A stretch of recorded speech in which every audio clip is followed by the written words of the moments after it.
Welcome to 360 Tamil. இப்போ நம்ம ஒரு வெப் சீரிஸோட எக்ஸ்பிளனேஷன் பத்தி தான் பார்த்துட்டு இருக்கோம். இதோட பேரு அந்திரா அப்படின்றது. இதுல ஏற்கனவே 2 பார்ட்ட நம்ம எக்ஸ்பிளைன் பண்ணிருக்கோம். அந்த 2 பார்ட்ட பார்த்துட்டு இத பாத்தீங்கன்னா தான் உங்களுக்கு கதை தெளிவா புரியும். இது வரைக்கும் அந்த 2 பார்ட்ட பார்க்கலனா நான் டிஸ்கிரிப்ஷன்ல லிங்க் கொடுக்குறேன். கண்டிப்பா பாருங்க. அதுக்கப்புறம் இத கண்டினியூ பண்ணுங்க. எங்கேயோ ஆரம்பிச்ச கதையை எங்கேயோ கொண்டு போறாங்க. முடிவுலாம் நீங்க யோசிச்சு பார்க்காத மாதிரி வித்தியாசமா கொண்டு போயிருப்பாங்க. கண்டிப்பா உங்களுக்கு பிடிக்கும்னு நம்புறேன். அதே மாதிரி இப்ப நான் ரெக்கார்ட் பண்ணிட்டு இருக்கும் போது பயங்கரமா மழை பெஞ்சிட்டு இருக்கு. உங்க ஊர்ல எல்லாம் மழை பெய்தா இல்லையான்றதை நீங்க கண்டிப்பா சொல்லுங்க. எக்ஸ்பிளனேஷனுக்குள்ள போறதுக்கு முன்னாடி வீடியோக்கு ஒரு லைக் போடுங்க. அது மூலியமா இந்த வீடியோ இன்னும் நிறைய பேர்கிட்ட கொண்டு போய் சேர்க்கப்படும். மேற்கொண்டு டைம் வேஸ்ட் பண்ணாம நம்ம நேரடியே எக்ஸ்பிளனேஷனுக்குள்ள போயிடலாம். பிருத்விக்கும் அவரோட தம்பிக்கும் ஆக்சிடென்ட் ஆச்சு பாத்தீங்களா? அந்த நாள் நைட்டு நடந்த விஷயத்த நமக்கு காட்டுறாங்க. ஆக்சுவலா இந்த டாக்டர் பவன் ஒரு அவார்டு வாங்குறதுக்காக ஒரு இடத்துக்கு வந்திருக்காரு. அப்பதான் பிருத்வி கிட்ட இருந்து கால் வருது. பிருத்வி இந்த எக்ஸ்பெரிமெண்ட்ல ஒரு பிரச்சனை இருக்கிறத கண்டுபிடிச்சிருக்காரு போல. அதை பத்தி டாக்டர் கிட்ட சொல்லான்ற மாதிரி தான் வீடியோ கால் பண்ணிருப்பாரு. ஆனா கால் சரியா சிக்னல் கிடைக்காததுனால கட் ஆயிருது. என்ன பிருத்வி ஏதோ சொல்ல வந்தியே அப்படின்ற மாதிரிலாம் இவர் திரும்ப திரும்ப கேட்கிறாரு. சரி அவார்டை வாங்கிட்டு நம்ம வேகமா அந்த இடத்துக்கு போலான்ற மாதிரி அவார்டை வாங்கிட்டு இங்க இருந்து கிளம்ப ஆரம்பிக்கிறாரு. இந்த டைம் வாணிக்கும் அடிக்கடி அமானுஷ்யமா நடந்துட்டு இருக்கு. இது சார்ந்த பிருத்விக்கு கால் பண்ணி பேசுறாங்க. உங்களை நம்பி தானே வந்தேன், என்ன பண்ணீங்க, எனக்கு எப்ப பாரு அந்த பேய் தெரிஞ்சுக்கிட்டே இருக்கு அப்படின்ற மாதிரிலாம் சொல்லிட்டு இருக்காங்க. அந்த எக்ஸ்பெரிமெண்ட்ல ஏதோ தப்பு இருக்குன்றதை இப்பதான் கண்டுபிடிச்சிருக்கேன், கவலைப்படாத எல்லாமே சரியாயிடும் அப்படின்ற மாதிரிலாம் வாணி கிட்ட இவர் பேசிட்டு இருக்காரு. அப்ப இவரோட வீட்டு மொட்டை மாடியில ஜெய் குதிக்கிறதுக்காக நின்னுட்டு இருக்கிறது தெரியுது. ஜெய் என்ன பண்ணிட்டு இருக்கன்ற மாதிரிலாம் கேக்குறாரு. இப்ப கதை பிரசன்ட்டுக்கு வந்துருது. அம்மா பையனை பார்த்துட்டு இருக்காங்க. அதே மாதிரி டாக்டர் இந்த இடத்துல ட்ரீட்மெண்ட் கொடுக்கறதுக்காக வந்துடுறாரு. இந்த இடத்துல ரூமி இருக்கிறத பாக்குறாருல. ரூமி என்ன சொல்றாங்கன்னா அவன் சொல்றதெல்லாம் உண்மைதான், அம்மாக்கு நீங்க தான் புரிய வைக்கணும்னு சொல்றாங்க. ஆனா அங்கிளுக்கு தான் இதுல சுத்தமா நம்பிக்கை இல்ல. என்ன பேசிட்டு இருக்க ரூமி அப்படின்ற மாதிரிலாம் கேக்குறாரு. இப்ப கல்பனாக்கு கௌரவ் கிட்ட இருந்து கால் வருது. அந்த ரிஷியை பொறுத்த வரைக்கும் இல்லீகலா ட்ரக் எல்லாம் வாங்கினா பாத்தீங்களா, அதை யாரோ கேப்சர் பண்ணிருக்காங்க போல. நீ உடனே அந்த கம்பெனிக்கு ரைடு மாதிரி பண்ணு அப்படின்ற மாதிரிலாம் சொல்லிட்டு இருக்காரு. அப்படியே கட் பண்ணி நமக்கு டாக்டர் ஆனா பவனை காட்டுறாங்க. பவனை பொறுத்த வரைக்கும் பிருத்வியை தூக்கி இருப்பாரு, உயிர் வர வச்சிருப்பாரு. பிருத்வியை வச்சு இந்த எக்ஸ்பெரிமெண்ட் பண்ணி இதுல இருக்க பிரச்சனையை கண்டுபிடிக்கணும்னு நினைக்கிறாரு. இப்ப பாஸ்ட்ல நடந்த விஷயத்தை காட்டுறாங்க. பிருத்வி கோல்டு மெடல் ஜெயிச்சிருப்பாரு, ஆனா தம்பி பிரான்ஸ் மெடல் தான் ஜெயிச்சிருப்பாரு. தம்பி சோகமா இருக்கிறதுனால இதை வச்சுக்கோன்ற மாதிரி பிருத்வி தராது. இல்லன்னு நீ ஜெயிச்சது நான் வச்சுக்க முடியாதுன்ற மாதிரி தம்பி சொல்றான். இதனால இவர் இருக்கார்ல 2 பேரோட மெடலையும் எடுத்துக்கிறாரு. அங்க ரோட் ரோலர் மிஷின் வருது, அதுல வேணும்ட்டே வச்சிடுறாரு. இப்ப 2 பேர் சேர்ந்த மாதிரி லாக் ஆயிருதுல. இப்ப இது நம்ம 2 பேருக்குமே போது, இந்த வச்சுக்கோன்ற மாதிரிலாம் தம்பி கிட்ட தந்திருப்பாரு. இது எல்லாமே தம்பியோட மைண்டுக்குள்ள தான் ஓடிட்டு இருக்கு. தம்பி கண் முழிச்சிடுறாரு. அப்பதான் இவரை கட்டி போட்டு வச்சிருக்காங்கன்னு இவருக்கு தெரிய வருது. அம்மா எதுக்காக கட்டி போட்டிருக்கீங்க, என்ன விடுங்கன்ற மாதிரி சொல்லிட்டாரு. உனக்கு மனநல பிரச்சனை அதிகமா இருக்கு, அதனால தான் கட்டி போட்டிருக்கோம், புரிஞ்சுக்கோ அப்படின்ற மாதிரிலாம் அம்மா சொல்றாங்க. அம்மா நீங்க நான் சொல்றதை கேளுங்கம்மா, உண்மையிலேயே இந்த மாதிரிலாம் நடந்துட்டு இருக்கு அப்படின்ற மாதிரிலாம் சொல்லிட்டாரு. இவர் சொல்றது நம்புற மாதிரியே இல்ல. அம்மா நம்ப மாட்டாங்க. அப்பன்னு பார்த்து இந்த இடத்துக்கு கல்பனா வந்துடுறாங்க. உங்க பையன் சொல்றது உண்மைன்ற மாதிரி சொல்றாங்க. உண்மைன்றதை ப்ரூவ் பண்ற மாதிரி சில விஷயங்கள் எல்லாம் சொல்லிட்டு இருக்காங்க. ஒரு போலீஸே சொல்றதுனால அம்மா ஏத்துக்கிறாங்க. அப்பயும் டாக்டர் ஏத்துக்க மாட்டாரு. இப்ப கல்பனா இருக்காங்கல்ல, அம்மாவையே இந்த டாக்டரையும் வெளியே அனுப்பி இவர்கிட்ட பேச ஆரம்பிக்கிறாங்க. இப்ப ஜெய்யும் எப்பத்துல இருந்து நீங்க நம்ப ஆரம்பிச்சீங்க அப்படின்ற மாதிரி கல்பனாவை பார்த்து கேட்கிறாரு. கல்பனா நடந்த விஷயத்த சொல்றாங்க. இவரை காப்பாத்துறதுக்காக இவங்க குதிச்சாங்க பாத்தீங்களா, அப்பத்துல இருந்து இவங்களுமே அந்த அமானுஷ்யமான விஷயத்த ஃபீல் பண்ணிட்டு இருக்காங்க. அதனால தான் நீ சொல்றதை நம்ப ஆரம்பிச்சேன்ற மாதிரி சொல்றாங்க. இப்ப ஜெய் இருக்கார்ல, உங்ககிட்ட நான் ஒரு விஷயத்த மறைச்சிருக்கேன் சொல்றேன்ற மாதிரி இவங்க 2 பேர்கிட்டயும் சொல்ல ஆரம்பிக்கிறாரு. நமக்கும் நடந்த விஷயத்த காட்டுறாங்க. ஜெய் குதிக்கிற மாதிரி மொட்டை மாடியில நின்னுட்டு இருக்காரு. அண்ணன் இதை பார்த்துட்டு வேகமா காப்பாத்துறதுக்காக வந்துடுறாரு. ஜெய் எதுக்காக இந்த மாதிரி பண்ணிட்டு இருக்கேன்னு கேக்குறாரு. அண்ணன் அந்த இடத்துக்கு கூட்டு போனல, டிப்ரெஷன் எனக்கு குறைஞ்சது, இப்ப திரும்பி டிப்ரெஷன் அதிகமா இருக்கு, என்ன கூட்டு போன்ற மாதிரி கேக்குறாரு. டே டிப்ரெஷனை குறைக்கிறதுக்காக தான் இந்த எக்ஸ்பெரிமெண்ட் நடக்கிறதா நான் நினைச்சேன், ஆனா வேற ஒரு விஷயத்துக்காக இந்த எக்ஸ்பெரிமெண்ட் நடந்துட்டு இருக்குடா, போனா பிரச்சனை வரும்ன்ற மாதிரி அண்ணன் சொல்லிட்டாரு. அதெல்லாம் எனக்கு தெரியாது, அங்க போனாதான் எனக்கு நிம்மதி கிடைக்குது, என் டிப்ரெஷனுக்கு சொல்யூஷன் கிடைக்குது, என்ன கூட்டு போறியா இல்ல குதிக்கவான்ற மாதிரி கேட்கிறாரு. இதனால அண்ணனும் கூட்டு போறேன்னு ஏத்துக்கிறாரு. அங்க பிரச்சனை இருக்குன்னு தெரிஞ்சும் அண்ணன் கூட்டு போக ஆரம்பிக்கிறாரு. அப்பதான் அந்த கருப்பு உருவம் இருக்கு பாத்தீங்களா, அண்ணனை கண்ட்ரோல் பண்ணுது. அப்படிதான் ஏடகுடமா இந்த இடத்துல ஆக்சிடென்ட்லாம் ஆயிருக்கும். என்னால் தான் இந்த பிரச்சனை அப்படின்ற மாதிரிலாம் இவர் சொல்லிட்டு இருக்காரு. அந்த ஊபர் லைஃப்ல சர்ச் பண்றதுக்கான பர்மிஷன் கல்பனாக்கு கிடைச்சிருக்கும், வரீங்களான்ற மாதிரி கேக்குறாங்க. இவருமே போனோம்னு ஆசைப்படுறாரு. ஆனா இவருக்கு தலை சுத்து இருக்கு. நீ கொஞ்ச நேரம் ரெஸ்ட் எடு, நான் மட்டும் போறேன்ற மாதிரி ரூமி மட்டும் இங்க இருந்து கிளம்ப ஆரம்பிக்கிறாங்க. இந்த சைடு டாக்டர் இருக்கார்ல, பிருத்வியை திரும்பி அந்த மிஷின்குள்ள கொண்டு போறாரு. இவன் மூலியமா இந்த மிஷின்ல என்ன பிரச்சனை இருக்குன்றத கண்டுபிடிக்கணும். இவன் சொல்லாமே இப்படி ஆயிட்டான்னு யோசிக்கிறாரு. ஊபர் லைஃப்ல மிஷின் எங்க இருக்குன்றது ஜூடுக்கு தான் தெரியும். ஜூடு வரணும்னா ஒரு கண்டிஷன் இருக்கு, என் ஒய்ஃபையும் பொண்ணையும் பார்க்க வைக்கணும்னு கேக்குறாரு. சரி பார்க்க வைக்கிறேன்ற மாதிரி இந்த இடத்துல கல்பனாவும் சொல்றாங்க. அதே மாதிரி இவர் மேகசினை தந்தா ரூமி படிக்கவே மாட்டாங்க. இந்த மேகசினை படிக்கிறேன்னு ப்ராமிஸ் பண்ணு, நான் உள்ள வரேன்னு சொல்லிட்டாரு. சரி நான் படிக்கிறேன்ற மாதிரி அந்த காமிக்ஸ் புக்கை இவங்களுமே வாங்கிடுறாங்க. இப்ப ரூமி இருக்காங்கல்ல, அந்த ஜெய்க்கு வீடியோ கால் பண்ணிடுறாங்க. ஏன்னா ஜெய்யும் அந்த இடத்த கொஞ்சம் பார்த்திருக்காருல, நீ அந்த இடம் வந்தா சொல்லுன்ற மாதிரி சொல்றாங்க. இப்ப ரைடு பண்றதுக்காக இவங்க உள்ள வராங்க. இங்க எட்டா இருக்க நபரை என்னாச்சு, இங்கெல்லாம் ரைடு பண்ணக்கூடாது அப்படின்ற மாதிரி சொல்லிட்டாரு. எங்க கிட்ட பர்மிஷன் இருக்குன்ற மாதிரி காமிச்சிட்டு இவங்க உள்ள வந்துட்டு இருக்காங்க. இது எல்லாத்தையும் சிசிடிவி மூலியமா ரிஷி பார்த்துட்டு இருக்காரு.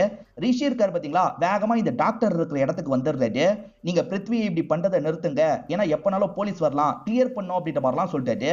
ப்ராசஸ் நடந்துட்டு இருக்கு, இப்ப டிஸ்டர்ப் பண்ணா பிரச்சனை, அமைதியாருன்ற மாதிரிலாம் டாக்டர் சொல்றாரு. நீ எந்த இடத்துக்கு போன அந்த இடத்துக்கு கூட்டு போன்ற மாதிரி ஜூடு கிட்ட சொல்றாங்க. இப்ப ஜூடா அந்த இடத்துக்கு கூட்டு வராரு. ஆனா இதுக்கு மேல என்ன கண்ணை கட்டி தான் கூட்டு போனாங்க, இருந்தாலுமே எனக்கு தெரியும் வாங்கன்ற மாதிரி இவங்களை கூட்டு போயிட்டு இருக்காரு. இப்போ ஒரு இடத்துக்கு கூட்டு வந்து இந்த இடத்துல தான் லிஃப்ட்ல போனன்ற மாதிரிலாம் சொல்றாரு.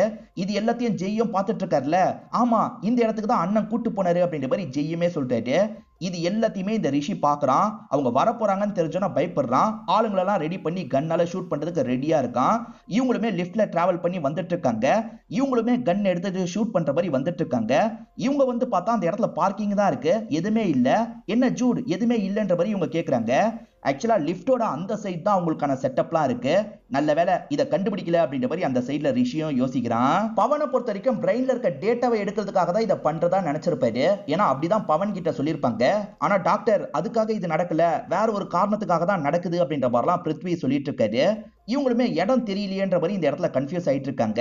இங்க இருந்து எப்படி போறது அப்படின்ற மாதிரிலாம் ஜே கிட்ட கேட்டுட்டு இருக்காங்க. அப்பதான் இந்த இடத்துல லைட் எல்லாம் வேக வேகமா ஆஃப் ஆகுது. ஒரு ஃபோர்ஸ் இவங்களை நோக்கி வர மாதிரிலாம் இவங்களுக்கு தோண ஆரம்பிக்குது. ஆக்சுவலா அந்த ஃபோர்ஸ் இருக்குல்ல, இவங்களை நோக்கி வரல, இவங்களை தாண்டி போயிருது. அதாவது பிருத்வி இருக்காரு பாத்தீங்களா, பிருத்வி இருக்கிற இடத்துக்கு தான் அந்த பேய் வந்துருது. பிருத்வி சொல்லக்கூடாதுன்னு நினைக்குது போல, அதனால பிருத்வியை சாவடிக்கிறதுக்காக வந்திருக்கு. பிருத்வி இருக்காருல, follow the data, follow the டேட்டான்னு சொல்றாரு. அதுக்குள்ள பேய் பிருத்வியோட கதையை முடிச்சிருது. இதை டாக்டர் ஷாக்கிங்கா பாக்குறாரு. அதே சமயம் ஹாஸ்பிட்டல்ல இருக்க ஜெய்யும் இந்த விஷயத்தை கவனிக்கிறாரு. அதே மாதிரி இங்க இருக்க ஜூடும் கவனிக்கிறாரு. என்ன நடந்தாலும் இவங்களால பார்க்க முடியும்ல, இவங்க பார்த்திருப்பாங்க. சோ டாக்டர் பவனும் இதுல சம்பந்தப்பட்டிருக்காரு அப்படின்றது இப்பதான் ஜெய்க்கு தெரிய வருது. இத பத்திலாம் வீடியோ கால் மூலியமா இவங்க கிட்ட சொல்லிட்டு இருக்காரு. அப்ப டாக்டர் இங்க தான் இருக்காரா அப்படின்ற மாதிரி இவங்களுமே யோசிச்சுட்டு இருக்காங்க. அண்ணன் எப்பயோ சாவல, இப்பதான் செத்துருக்கான் அப்படின்றது ஜெய்க்கு தெரிய வந்துருது. அதே மாதிரி இந்த டாக்டர் ஃபாலோ த டேட்டான்னு தானே சொன்னான், அப்படின்னா என்ன அர்த்தம் அப்படின்ற மாதிரிலாம் இந்த இடத்துல முழிச்சிட்டு இருக்காரு. அப்படியே கட் பண்ணி ஜெய் அம்மாவை காட்டுறாங்க. அந்த போலீஸ் சொன்னா உடனே நம்பிட்டீங்களா, அதெல்லாம் உண்மை இல்ல, உங்க பையனுக்கு ட்ரீட்மெண்ட் கொடுக்கணும்ன்ற மாதிரிலாம் டாக்டர் சொல்லிட்டாரு. இந்த ஒரு வாட்டி என் பையன் சொல்றதை நான் நம்ப போறேன்ற மாதிரி அம்மா சொல்றாங்க. அப்பதான் பையன் இருக்கான் பாத்தீங்களா, பிரம்ம பிடிச்ச மாதிரி நடந்து போயிட்டு இருக்கான். இந்த விஷயத்தை டாக்டர் பாக்குறாரு. அவனை ஸ்டாப் பண்ணும் அப்படின்ற மாதிரி பின்னாடியே ஓடிட்டு இருக்காரு. ஆக்சுவலா அந்த பேய் தான் கண்ட்ரோல் பண்ணி மொட்டை மாடிக்கு இவனை கூட்டு வந்துருது. அந்த பேய் எப்பவுமே ஒருத்தரோட வீக்னஸை யூஸ் பண்ணி தான் காலி பண்ணும். இவனோட வீக்னஸ் அண்ணன் மூலியமா தான் பக்கத்துல கூப்பிட்டு இருக்கு. அதே மாதிரி அந்த இடத்துல ஒரு போர்ட்டல் மாதிரி ஃபார்ம் ஆகுது. அந்த போர்ட்டலுக்குள்ள அந்த பேய் இழுக்கிறதுக்கு பாக்குது. அப்பதான் அம்மாவும் டாக்டரும் இந்த இடத்துக்கு வந்திருப்பாங்க.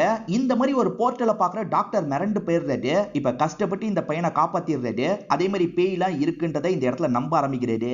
நீ ஹெல்ப் பண்ணா ஒய்ஃபையும் பொண்ணையும் மீட் பண்ண வைக்கிறேன்னு சொன்னாங்கல்ல, இன்னைக்கு பொண்ணோட பர்த்டேவா இருக்கும். இவருமே ஒய்ஃபை பார்த்து பேசுறதுக்காக வந்திருக்காரு. ஜூட பார்த்து ஒய்ஃப் ஷாக் ஆயிடுறாங்க. இதுக்கப்புறம் இந்த இடத்துக்குலாம் வராத, முதல்ல கிளம்பு அப்படின்ற மாதிரிலாம் சொல்றாங்க. இவர் உடஞ்சு போயிடுறாரு.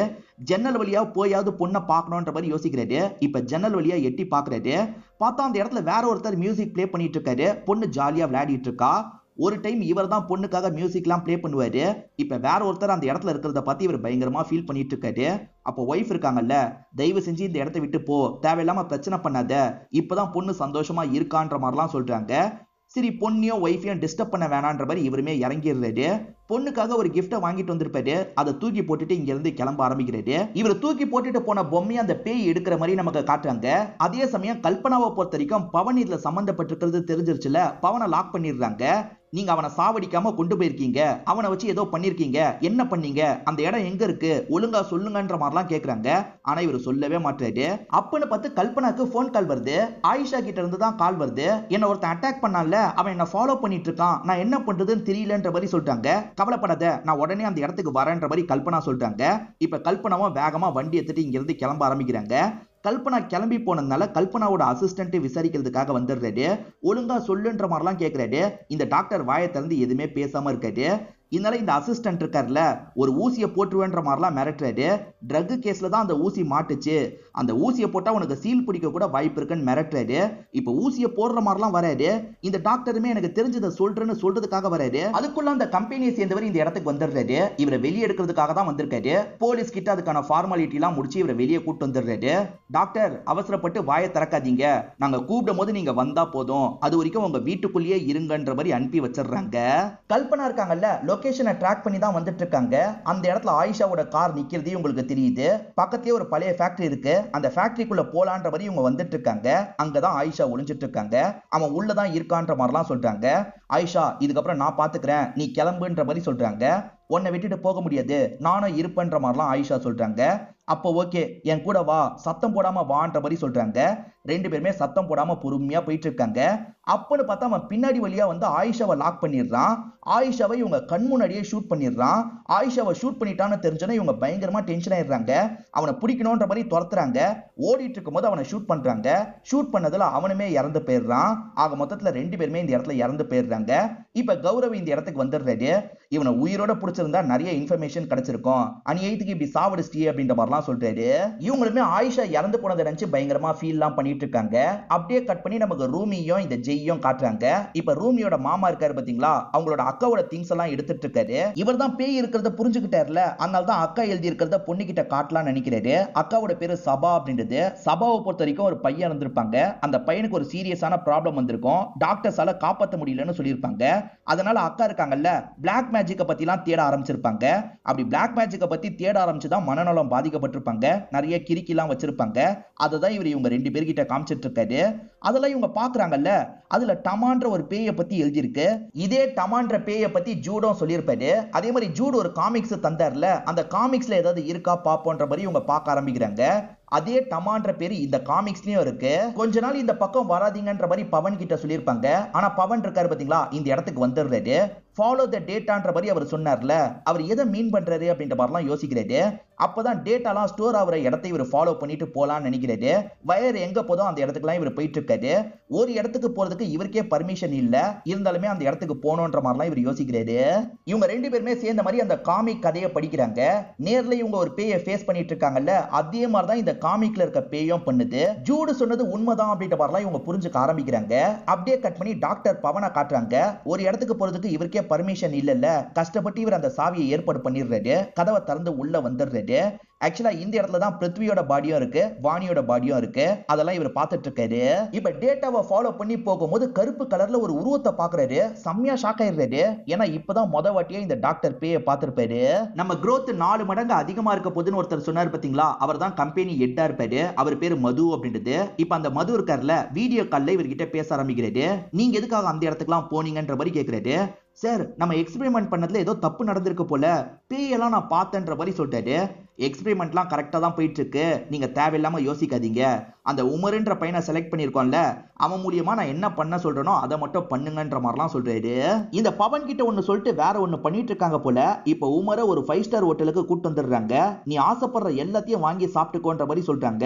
இவனும் ஒன்னும் புரியாம சாப்பிட்டுட்டு இருக்கான். இப்ப இந்த கல்பனா வீட்டுக்கு வராங்க.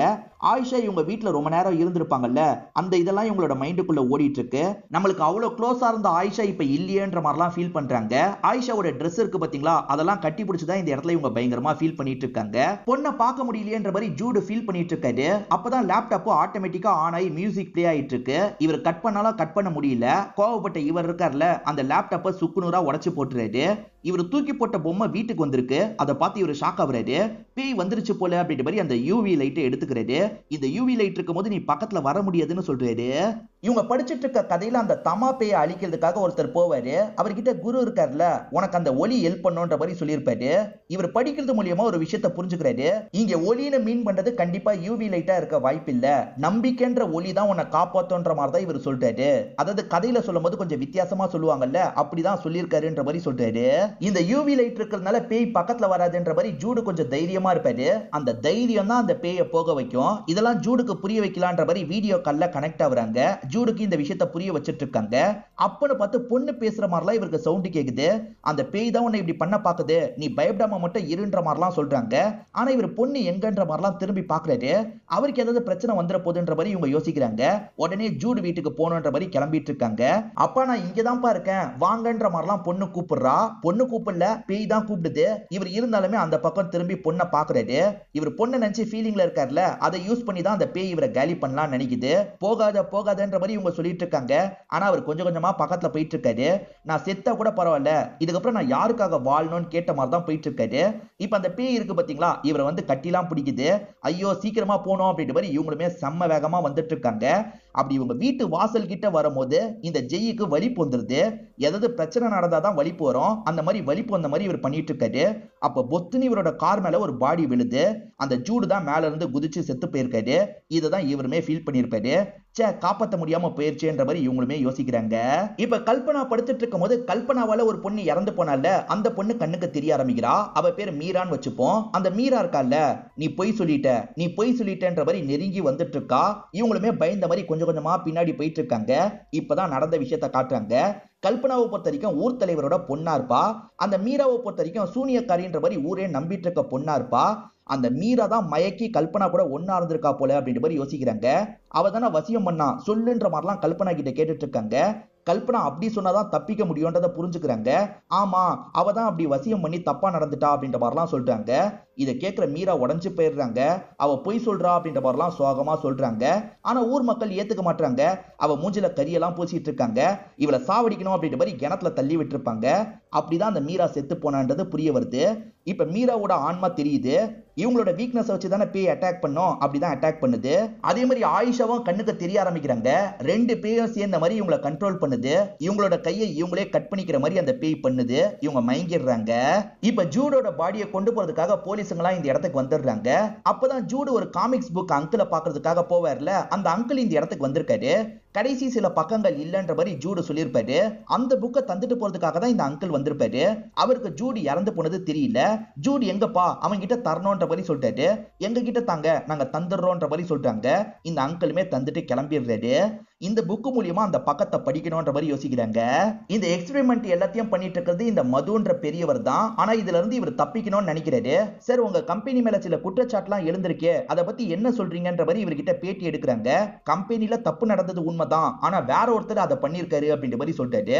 ஆக்சுவலா கம்பெனில இருக்க வேற ஒருத்தர் மேல பழிய போடலான்னு முடிவு பண்ணிட்டாரு. இப்போ ஆளுங்க வந்து இவரை சாவடிக்கிறாங்க. ஏன்னா இவரை யாரும் விசாரிக்க கூடாதுல்ல, அதனால இவரே போட்டு தள்ளிடுறாரு. இவர் மேல எந்த தப்பும் இல்லைன்ற மாதிரிலாம் ப்ரூவ் பண்ணிடுறாரு. ஒரு வழியே இவர் பேட்டியும் முடிச்சிடுறாரு. இப்ப பேட்டியெல்லாம் முடிச்சதுக்கு அப்புறம் தான் இவர் யாருன்றதை நமக்கு ரிவீல் பண்றாங்க. வேற யாரும் கிடையாது, ஆயிஷா தான் அவர் மாதிரி பேசியிருக்காங்க. அதாவது ஒரு ஆப் மூலியமா இந்த மாதிரிலாம் பேசியிருக்காங்க. இப்ப ஆயிஷா இருக்காங்கல்ல, அவங்க அப்பாவை பாக்குறதுக்காக வராங்க. பார்த்தா அப்பதான் அந்த மதுவா இருப்பாரு. ஆனா மதுக்கு ரொம்ப வயசாயிருச்சு. இவங்க எங்க தோட்டத்துல அங்க பேசிட்டு வந்திருக்காங்க. தமா சீக்கிரமா வரப்போறாப்பா, நீங்க அழிவே இல்லாதவரா மாற போறீங்கன்ற மாதிரிலாம் ஆயிஷா சொல்றாங்க. இந்த இடத்துல அம்மா கிறுக்கி இருக்கிறதுல தமா இஸ் கம்மிங்ன்ற மாதிரி போட்டிருக்கு. அதை இவங்க ரெண்டு பேருமே பார்த்துட்டு இருக்காங்க. இந்த இடத்துல தான் 7th எபிசோட் முடியுது. ஆயிஷா சின்ன பொண்ணா இருக்கும் போது நடந்த விஷயத்த நமக்கு காட்டுறாங்க. மதுவை பொறுத்த வரைக்கும் சாவே இல்லாத ஒரு விஷயத்த கண்டுபிடிக்கணும்ன்ற மாதிரி ஆசைப்படுறாரு. ஆனா ஒய்ஃப் எங்களுக்குன்னு டைமை ஸ்பெண்ட் பண்ணுங்கன்ற மாதிரிலாம் சொல்றாங்க. இதனால ஒய்ஃபுக்கும் இவருக்கும் சண்டை வந்துகிட்டே இருக்கு. இதெல்லாம் பொண்ணு பாக்குறாங்கல்ல, இது நினைச்சலாம் நீ ஃபீல் பண்ணாதம்மா, அப்பாவோட இலக்குக்கு நீயாவது சப்போர்ட்டிவா இருன்ற மாதிரிலாம் சொல்றாரு. கண்டிப்பா இருப்பன்ற மாதிரி பொண்ணு சொல்றா. அதனால அப்பா இருக்காருல, பொண்ணோட கைக்கு ஒரு பிரேஸ்லெட்டை போட்டு விடுறாரு. கொஞ்ச நாள்ல அம்மா இருக்காங்கல்ல, ஒரு ஆக்சிடென்ட்ல இறந்து போயிடுறாங்க. காரை பொறுமையா ஓட்டுன்னு பல வாட்டி உன் அம்மா கிட்ட சொன்னேன், அவ தான் கேட்கல. அந்த எக்ஸ்பெரிமெண்ட்டுக்கு எனக்கு நிறைய டைம் தேவைமா, அதனால நீ ஆசிரமத்துல தான் இருக்கணும்ன்ற மாதிரி சொல்லிட்டு இந்த பொண்ணுமே ஏத்துக்கிறா. இந்த பொண்ணுக்கு ஒரு குறிப்பிட்ட வயசு வரும்போது அப்பாவை பாக்குறதுக்காக வரா. அதாவது இவன் நல்லா படிச்சிருப்பா, டாக்டர் படிப்புலாம் முடிச்சு அப்பாவை பாக்குறதுக்காக வந்திருக்கா. உங்களுக்காக ஹெல்ப் பண்றதுக்காக தான்ப்பா வந்திருக்கேன்னு சொல்றா. உன்னை நினைச்சா எனக்கு பெருமையா இருக்குன்ற மாதிரி இவர் கூடியே வச்சுப்பாரு. கல்பனா கையை அறுத்துக்கிட்ட மாதிரி நமக்கு காமிச்சாங்கல்ல, ஆனா இந்த ஆயிஷா அவங்களை காப்பாத்தி இருப்பாங்க. இப்ப முழிச்சவங்க ஆயிஷாவை பார்த்து ஷாக் ஆயிடுறாங்க. நீ எப்படி திரும்பி வந்தன்னு கேக்குறாங்க. நான் செத்தது உண்மைதான், ஆனா உனக்காக திரும்பி வந்துட்டேன்ற மாதிரி ஆயிஷா சொல்லிட்டாங்க. ஆயிஷாவை பொறுத்த வரைக்கும் புல்லட் எதுவுமே பண்ணாது, என்ன காயம் ஏற்பட்டாலே உங்களுக்கு சரியாயிடும், அது எப்படின்றது போக போக உங்களுக்கு புரிய வந்துடும். இப்ப ஷாக்கான கல்பனா நிறைய கேள்வி கேட்கறாங்க. ஆனா ஆயிஷா இருக்காங்கல்ல, இவங்களுக்கு பழசெல்லாம் மறக்க வைக்கணும்னு நினைக்கிறாங்க. இவங்களுக்கு வேண்டியதை மட்டும் தான் இவங்க ஞாபகம் வச்சுக்கணும்னு நினைக்கிறாங்க. அதனால ஒரு கிளிப்பை மாட்டி விட்டுறாங்க. அந்த பையனை வச்சு கடைசியா ஒரு ப்ராசஸ் பண்ணுங்கன்ற மாதிரி சொன்னாங்க பாத்தீங்களா, இவருமே அந்த ப்ராசஸை முடிச்சிடுறாரு. அந்த பையன் கிட்ட பேசலாம் நினைக்கிறாரு. ஆனா ஆளுங்க இருக்காங்கல்ல, வேகமா அந்த பையனை கூட்டு போறாங்க. ஏதோ தப்பா நடக்குது அப்படின்றது பவனுக்கு புரிஞ்சிருது. சார் எதுவுமே எனக்கு சரியா படல அப்படின்ற மாதிரிலாம் இவர் மதுக்கு கால் பண்ணி பேசுறாரு. உண்மையில மது பேசல, இந்த சைடுல ஆயிஷா தான் பேசிட்டு இருக்காங்க. எல்லாம் எனக்கு தெரியும், நான் பாத்துக்கிறேன், நீங்க கிளம்புங்க அப்படின்ற மாதிரிலாம் சொல்லிட்டாரு. அப்பா நம்ம நினைச்சது நடக்க போகுது அப்படின்ற மாதிரிலாம் அப்பாவை பார்த்து பேசுறாங்க. அப்பாவும் பொண்ணும் காசு சம்பாதிக்கிறதுக்காக இந்த விஷயத்த பண்ணல, சாவே இல்லாத ஒரு விஷயத்த வர வைக்கணும்ன்றதுக்காக தான் இந்த விஷயத்த பண்ணிட்டு இருக்காங்க. அதுக்காக தமான்ற ஒரு பேயை வர வைக்க போறாங்க போல. என்னடா என்னென்னமோ சொல்றாங்கன்ற மாதிரி யோசிக்கிறீங்கல்ல, இதுக்கெல்லாம் ஒரு காரணம் இருக்கு. 14 வருஷத்துக்கு முன்னாடி நடந்த விஷயத்த காட்டுறாங்க. சாவே இல்லாம வாழ்றதுக்கு என்னென்ன பாசிபிலிட்டி எல்லாம் இருக்குன்ற மாதிரி இவங்க அலசிட்டு இருக்காங்க. அப்பதான் சபான்ற ஒரு பேஷண்ட பத்தி உங்களுக்கு தெரிய வருது. ஒரு காலத்துல அவங்க சயின்டிஸ்டெல்லாம் இருந்திருப்பாங்க, ஆனா இப்ப மனநலம் பாதிக்கப்பட்டிருக்காங்க. அவங்க சாவே இல்லாம வாழலாம் அப்படின்ற மாதிரி சவர் முழுக்க எழுதி வச்சிருக்கிறத பத்தி உங்களுக்கு தெரிய வருது. அதனாலதான் இவங்க இருக்காங்கல்ல, அந்த சபாவை பார்த்து பேசுறதுக்காக வந்திருக்காங்க. இந்த சபா வேற யாரும் கிடையாது, ரூமியோட அம்மாவா இருப்பாங்க. இவங்க என்னென்னமோ கிறுக்கிலாம் வச்சிருக்காங்கல்ல, என்ன கிறுக்கி வச்சிருக்கீங்க, எப்படி சாவே இல்லாம வாழ முடியும்ன்ற மாதிரிலாம் கேக்குறாங்க.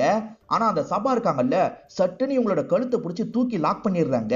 நான் சாவே இல்லாம தான் வாழ்ந்துட்டு இருக்கேன், ஆனா இது வரம் கிடையாது, சாபோன்ற மாதிரிலாம் அவங்க சொல்றாங்க. இப்போ ஒரு ஷார்ப்பான பொருளை வச்சு இவங்களை குத்திடுறாங்க. அதுக்கப்புறம் தான் ஆளுங்க வந்து அந்த சபாவை கண்ட்ரோல் பண்ணி கூட்டு போறாங்க. அவங்க குத்துன குத்துக்கு இவங்க செத்து போயிருக்கணும், ஆனா அந்த ரத்தம் எல்லாமே காய ஆரம்பிச்சிருது. அதாவது அந்த காயம் எல்லாம் மறைய ஆரம்பிச்சிருது. என்ன காயெல்லாம் மறைஞ்சிருச்சு, அப்ப நம்ம சாவே இல்லாதவளா மாறிட்டுமான்ற மாதிரிலாம் இவங்க யோசிக்கிறாங்க. அந்த லேடி கிறுக்குனதை அனலைஸ் பண்ணது மூலியமா இவங்க ஒரு விஷயத்தை தெரிஞ்சிருப்பாங்க. தமான்ற ஒரு பேயை வர வச்சா நம்ம சாவே இல்லாதவங்களா மாறிடலான்றதை தான் இவங்க தெரிஞ்சிருப்பாங்க. ஆனா அந்த தமான்ற பேய்க்கு நம்ம நேசிக்கிற ஒருத்தரை பலி தரணும். இப்ப அப்பாவும் நேசிக்கிற ஒருத்தைய பலி தரணும், அந்த பொண்ணை பலி தரதுக்கு தயார் பத்திக்கோ அப்படின்ற மாதிரி சொல்லிட்டாரு. சரிப்பான்ற மாதிரி இவங்க ஏத்துக்கிறாங்க. இந்த புக்ல இருக்க மீதி பக்கங்களை படிக்கும் போது தமாவை எப்படி அழிக்கிறது அப்படின்றது இவங்களுக்கு தெரிஞ்சிருது. அதாவது தமாவை இந்த உலகத்துல வச்சு இவங்களால அழிக்க முடியாது. தமாக்குன்னு ஒரு உலகம் இருக்கு பாத்தீங்களா, அந்த உலகத்துல போய் தான் தமாவை அழிக்க முடியும். தைரியமா அந்த தமாவை ஃபேஸ் பண்ணா சாவடிச்சிடலாம். சாவடிக்கணும்ன்ற மாதிரி ஜெய் சொல்லிட்டாரு. அதுக்காக நீ அந்த இடத்துக்கு போக போறியா, என்னால ஏத்துக்க முடியாதுன்ற மாதிரி சொல்லிட்டாங்க. இல்ல நம்ம கண்டிப்பா பண்ணி தான் ஆகணும், இல்லனா பெரிய பிரச்சனைன்ற மாதிரி இவர் கிளம்புறாரு. அந்த பேண்டை மாட்டி விட்டதுல இருந்து கல்பனா ஃபுல்லா இவங்க கண்ட்ரோலுக்கு வந்துடுறாங்க. இவங்க என்ன சொன்னாலும் சரி கிளிப்பில்ல மாதிரி இவங்க தலையெல்லாம் ஆட்டுறாங்க. அப்படியே கட் பண்ணி இந்த டாக்டரை காட்டுறாங்க. டாக்டர் அவங்க என்னதான் பண்றாங்கன்னு யோசிச்சுட்டு இருக்காரு. அப்போ ஒரு போன் கால் வருது. யார்கிட்ட இருந்து கால் வருதுன்னு தெரியல.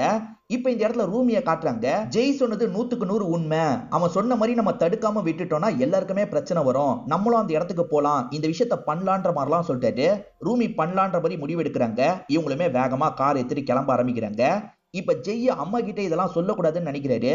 அம்மாக்கு ஒரு லெட்டர் மாதிரி எழுதி வச்சுட்டு இங்க இருந்து கிளம்ப ஆரம்பிக்கிறாரு. இவர் கிளம்பலான்னு நினைக்கும் போது இவங்க 2 பேருமே பிக்கப் பண்றதுக்காக வந்திருக்காங்க. நாங்களுமே வரோன்ற மாதிரி சொல்றாங்க. நான் டாக்டர் கிட்ட ஏற்கனவே பேசி வச்சிட்டேன் அப்படின்ற மாதிரி ஜெய் சொல்றாரு. அதாவது டாக்டருக்கு ஜெய் தான் கால் பண்ணிருக்காரு. இப்ப கல்பனாவோட அசிஸ்டன்ட் இருக்கார்ல, டாக்டர் கூட லோட்மேன் மாதிரி வந்திருக்காரு. டாக்டர் இவங்க எல்லாரையும் ஏமாத்தி உள்ள கூட்டு போனோம்னு நினைப்பாரு. நல்லபடியா ஏமாத்தி இவங்க எல்லாரையும் உள்ள கூட்டு வந்துடுறாரு. அப்படியே கட் பண்ணி ஆயிஷாவை காட்டுறாங்க. ஆயிஷா இருக்காங்கல்ல, இப்ப கல்பனாவையும் அந்த சின்ன பையன் உமரையும் கூட்டு போயிட்டு இருக்காங்க. சீக்கிரமா வேலை முடிஞ்சிரும்ன்ற மாதிரிலாம் சொல்றாங்க. போன வாட்டி நாங்க இப்படிதான் வந்தோம், ஆனா பார்க்கிங் மட்டும் தான் இருந்தது அப்படின்ற மாதிரி ரூமி சொல்றாங்க. நீங்க அந்த பக்கம் போனீங்க, ஆனா இந்த பக்கம் போனோன்ற மாதிரி சொல்லிட்டாரு. பார்த்தா இங்க கதவு திறக்குது. இவங்களுமே ஆச்சரியமா உள்ள வந்துட்டு இருக்காங்க. கல்பனா அசிஸ்டன்ட்டுமே கார் வரதை பார்த்தோன்னு ஒளிஞ்சுக்கிறாரு. அந்த காருக்குள்ள இருந்து ஆயிஷா இறங்குறாங்க. செத்து போனவ எப்படி திரும்பி வந்தான்ற மாதிரி யோசிக்கிறாரு. அதே மாதிரி கல்பனா ஃபாலோ பண்ணிட்டு போறாங்க. இவங்க ஏன் ஃபாலோ பண்ணிட்டு போறாங்கன்னு யோசிக்கிறாரு. அந்த உலகத்துக்கு போய் தான் அழிக்க முடியும்னு சொன்னார்ல, டாக்டர் ஹெல்ப்போட இவருமே அந்த உலகத்துக்கு டிராவல் பண்ண ஆரம்பிக்கிறாரு. இப்ப அப்படியே கட் பண்ணி ஆயிஷாவை காட்டுறாங்க. ஆயிஷா ஒரு பர்டிகுலர் ரூமுக்கு கூட்டு வராங்க. இங்கதான் டாக்டர் வந்த மாதிரி காமிச்சிருப்பாங்க. இந்த இடத்துல பார்த்தா கருப்பு கலர்ல ஏதோ தண்ணி மாதிரி இருக்கு. இதுதான் தமாவோட கருவறை. தமாக்கு நம்ம வேண்டியதை தந்துட்டோம்னா தமா நமக்கு வேண்டியதை தந்துருவா, நம்ம அழிவே இல்லாம ஒரு வாழ்க்கையை வாழலாம் அப்படின்ற மாதிரிலாம் கல்பனாவை பார்த்து சொல்லிட்டு இருக்காங்க. கல்பனாக்கு பெருசா எதுவுமே புரியல. கல்பனா பிரம்ம பிடிச்ச மாதிரி நின்னுட்டு இருக்காங்க. இப்ப அப்பா இருக்கார்ல, அவளை பலி கொடுத்துரு அப்படின்ற மாதிரி சொல்லிட்டாரு. ஏன்னா தமாக்கு பிடிச்சவங்களை பலி கொடுக்கணும், அதே மாதிரி உமரை பலி கொடுக்கணும். கல்பனாவை வெட்டுற மாதிரி வந்தவங்க என்ன பண்றாங்கன்னா சட்டுன்னு அப்பாவை வெட்டிடுறாங்க. அப்பா இதை கொஞ்சம் கூட எதிர்பார்த்திருக்க மாட்டாரு. இப்ப அப்பாவை பிடிச்சி அந்த தண்ணி கிட்ட தள்ளி விட்டுட்டு இருக்காங்க. நீங்க தான் அம்மாவை ஆக்சிடென்ட் பண்ணீங்கன்னு எனக்கு தெரியும்ன்ற மாதிரி சொல்லிட்டாங்க. அதாவது அம்மா தொல்லை குத்துக்கிட்டே இருக்காங்கல்ல, அதனால தான் சாவடிச்சிருப்பாரு. எனக்கு உங்க கூட வாழணும்னு ஆசை இல்ல, கல்பனா கூட வாழணும்னு தான் ஆசை அப்படின்ற மாதிரி இவங்க சொல்றாங்க. இப்ப ஜெய்யுமே அந்த உலகத்துக்கு டிராவல் பண்ணிடுறாரு. அங்க இருக்க பேய் தான் மேனிபுலேட் பண்ணோம்ல, இவன் அண்ணனை வச்சு தான் மேனிபுலேட் பண்ணும் அப்படின்ற மாதிரி அண்ணனை வச்சு மேனிபுலேட் எல்லாம் பண்ண ஆரம்பிக்குது. இந்த இடத்துல ஆயிஷா இருக்காங்கல்ல, உன் கூட வாழணும்னு முடிவு பண்ணி என்னோட அப்பாவையே சாவடிச்சிருக்கேன் அப்படின்ற மாதிரிலாம் கல்பனாவை பார்த்து சொல்லிட்டு இருக்காங்க. உமர் என் கூட வான்ற மாதிரி கூட்டு போக ஆரம்பிக்கிறாங்க. கூப்பிட்டோன்னே இவன் போறதுக்கு ஒரு காரணம் இருக்கு. ஸ்டார்டிங்ல இருந்தே இவங்க தான் நல்லபடியா பார்த்திருப்பாங்க, அதனால தான் கூட போறான். இவங்களுமே தண்ணிக்குள்ள இவனை விடலான்னு போயிட்டு இருக்காங்க. இந்த ஜெய் டிப்ரெஷன் இருக்குன்ற மாதிரி சொல்றாருல, இவருக்கு டிப்ரெஷன் இருக்கிறதுக்கு ஒரு காரணம் இருக்கு. இப்பதான் இவரோட சின்ன வயசுல நடந்த விஷயத்தெல்லாம் இந்த பேய் ஞாபகப்படுத்துது. நமக்குமே நடந்த விஷயத்த காட்ட ஆரம்பிக்கிறாங்க. ஆக்சுவலா ஜெய் அப்பா பினான்சியலா லாக் ஆயிருப்பாரு. நம்ம தற்கொலை பண்ணிடலாம் அப்படின்ற மாதிரி மாடியில இருந்து குதிச்சு தற்கொலை பண்ணிருப்பாரு. அதை இவன் தான் பார்த்திருப்பான். இந்த மாதிரி விஷயத்த பார்த்ததுனால மென்டல் பிரேக் டவுன் ஏற்பட்டிருக்கும். அதனால தான் எப்பவுமே இவருக்கு டிப்ரெஷன் ப்ராப்ளம் இருக்கும். அதெல்லாம் வச்சுதான் இந்த பேய் மேனிபுலேட் பண்ணிட்டு இருக்கு. இந்த இடத்துல இவர் வீக் ஆகுறத டாக்டர் ஃபீல் பண்ணிட்டாரு. இவன் வீக் ஆயிட்டு இருக்கான்ற மாதிரிலாம் சொல்றாரு. இப்ப ஆயிஷா இருக்காங்கல்ல, தமா எடுத்துக்கோன்ற மாதிரி இந்த சின்ன பையனை முக்கிட்டு இருக்காங்க. அப்படி முக்க அந்த பையனோட முகம்லாம் கருப்பா மாற ஆரம்பிக்குது. மீராவோட முகம் கருப்பா மாறினது இவங்க மைண்டுக்குள்ள ஓடிட்டு இருக்கு. இப்ப இந்த கல்பனா இருக்காங்கல்ல, கொஞ்சம் சுய நினைவுக்கு வந்துடுறாங்க. இப்ப வேகமா இந்த இடத்துக்கு வந்துடுறாங்க. என்ன பண்ணிட்டு இருக்க, அவனை விடுன்ற மாதிரிலாம் ஆயிஷா கிட்ட இருந்து காப்பாத்திட்டு இருக்காங்க. இந்த சைடுல பேய் இருக்கு பாத்தீங்களா, ஜெய்ய மேனிபுலேட் பண்ணி தண்ணிக்குள்ள இழுத்துட்டு இருக்கு. வெளிய இருந்து இதெல்லாம் ரூமி பார்த்துட்டு இருக்காங்கல்ல, ஜெய் நம்பிக்கை மட்டும் விட்டுறாத, ஏதாவது பண்ணு அப்படின்ற மாதிரிலாம் சொல்றாங்க. இவருமே அந்த உலகத்துல கண் முழிச்சிடுறாரு. முழிச்சவரு கரைக்கு போனோன்ற மாதிரி வேகமா நீச்சல் அடிச்சு வெளியெல்லாம் வந்துட்டு இருக்காரு. இந்த இடத்துல ஆயிஷாவை போட்டு கல்பனா அட்டாக் பண்ணிட்டு இருக்காங்க. அந்த பையனை காப்பாத்தி வெளியெல்லாம் கூட்டு போயிட்டு இருக்காங்க. இத பாக்குற ஆயிஷாக்கு பயங்கரமா கோவம் வந்துட்டு இருக்கு.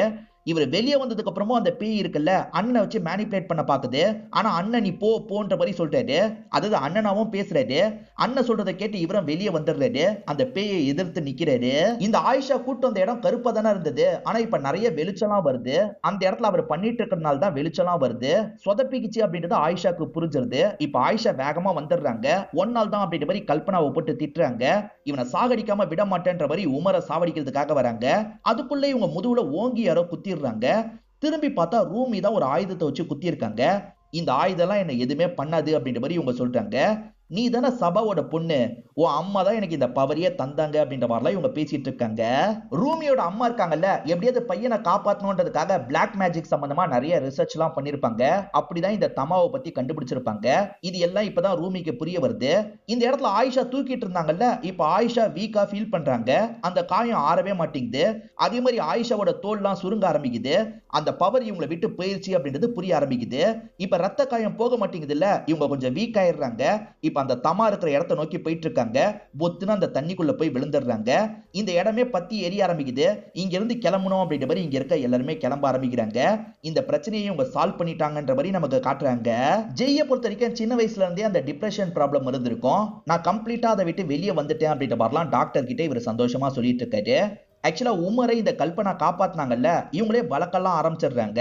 இப்ப காலையில முழிச்ச உமர் இருக்கார்ல, நான் இன்னமும் அந்த பேயை ஃபீல் பண்ணிட்டு இருக்கேன் அப்படின்ற மாதிரிலாம் சொல்றான். அதுக்கெல்லாம் வாய்ப்பே கிடையாது, நீ கனவு ஏதாவது கண்டிருப்ப அப்படின்ற மாதிரிலாம் இவங்க சொல்றாங்க. சபாக்கு தெரிஞ்சது எப்படி இந்த காமிக்ஸ்ல வந்ததுன்னு ஒரு கேள்வி இருக்குல்ல, சபா கடைசியா வந்து இந்த காமிக்ஸ் ரைட்டரை பார்த்திருப்பாங்க. அவங்க சாதாரணமா சொன்னதை இவர் புக்கா கூட மாத்திருக்கலாம் அப்படின்ற மாதிரி இவங்க யோசிக்கிறாங்க. அந்த புக்ல கடைசியா ஒரு பக்கம் இருக்கு, எல்லாம் முடிஞ்சிருச்சுன்னு நம்பினாங்க, ஆனா முழுசா முடியலன்ற மாதிரி போட்டிருக்கு. உமர் ஒரு ஆசிரமத்துல இருக்கும் போது சில பசங்க அபியூஸ் பண்ணாங்க பாத்தீங்களா, அந்த இடத்துக்கு உமர் வந்திருக்கான். டே என்னடா திரும்பி வந்திருக்கியான்ற மாதிரி அந்த பசங்க பிரச்சனை பண்றதுக்காக வராங்க.